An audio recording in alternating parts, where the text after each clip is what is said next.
3月3日，缘起之变，妖后陆渊要在今晚围猎贤相李庸。报，李庸已兵分4路奔逃出城。丞相，除了这外车，就会有人接应我们。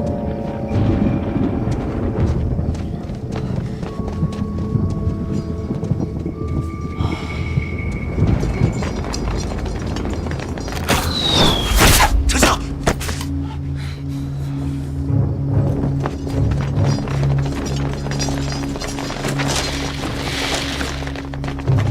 丞相，李庸，你投敌叛国，证据确凿，还不伏法？陆渊，阿渊呐，有时候你的智慧和判断力真的超乎我的想象，但在9国大事上，你为什么就是看不清呢？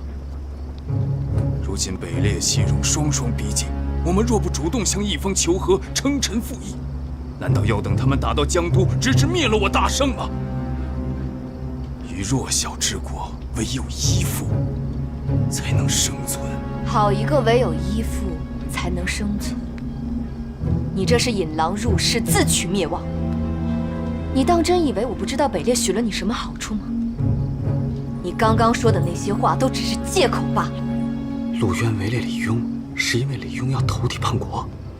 阿渊，你我多年情分，当真要如此难堪吗？李庸，本宫的乳名你不配再叫。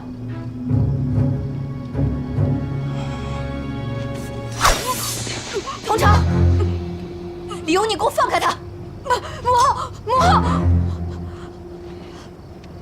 拿别人孩子当人质，算什么东西？皇后娘娘当真以为我不知道你这义子的真实身份吗？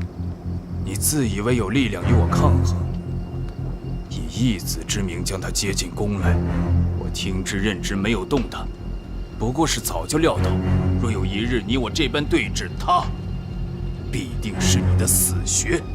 李庸，都给我退后！这几人偷了大圣城防图，不能退！娘娘，怎么办？都给我退后！都退后吧。退后！怎么和我知道的历史不大一样啊？我怎么感觉反而陆渊要输了？不行！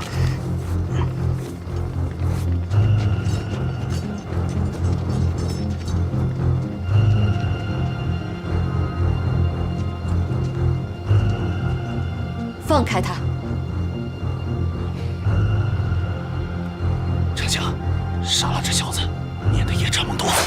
不，等一下，大家别激动，容我说2句。什么人？李丞相，你的想法是不是太天真了？你可知道你在跟谁说话？依附真能保生存吗？像北烈这样的虎狼之国，只会以小国来养自己的侵略之战，依附于他们，只怕是以肉似虎。一旦拿到降表和城防图，他们就会以代圣平乱的名义进入江都，到时候你还有什么用？他们为什么还要给你兑现承诺呢？历史上这样的事难道还少吗？胡说些什么？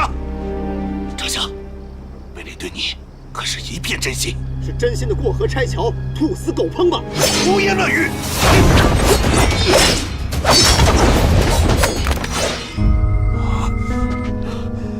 就是你！又是我。